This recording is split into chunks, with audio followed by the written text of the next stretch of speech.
السلام علیکم ورحمۃ اللہ وبرکاتہ۔ ناظرین محترم، اللہ رب العزت کا ذکر ہمیشہ کرتے رہیں، اللہ تبارک و تعالیٰ کو یاد ہمیشہ کرتے رہیں، اس کا بہت زیادہ فائدہ ہے۔ اور میں آپ کو بتاؤں، ترمذی شریف کی روایت ہے، آقا دو جہاں صلی اللہ علیہ وسلم نے ارشاد فرمایا، جس کا مفہوم ہے کہ جو شخص فجر کی نماز جماعت کے ساتھ ادا کرے اور پھر اسی مقام پر بیٹھ کر وہ اللہ رب العزت کا ذکر کرتا رہے یہاں تک کہ سورج طلوع ہو جائے، کچھ قدر بلند ہو جائے، اور پھر اس کے بعد 2 رکعت نماز اشراق کی نیت سے وہ ادا کر لیں، تو سبحان اللہ، اگر وہ یہ عمل کرتا ہے تو اللہ تبارک و تعالیٰ اسے کامل حج اور عمرے کا ثواب عطا فرمائے گا۔ سبحان اللہ۔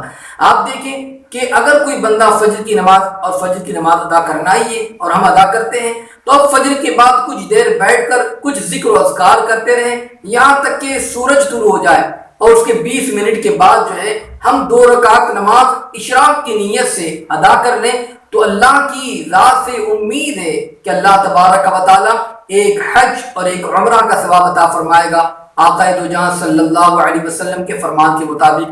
اس لیے اگر ہو سکے تو ضرور نماز فجر کے بعد نماز اشراق ضرور ادا کریں۔ اللہ رب العزت ہم تمام کو عمل کی توفیق عطا فرمائے۔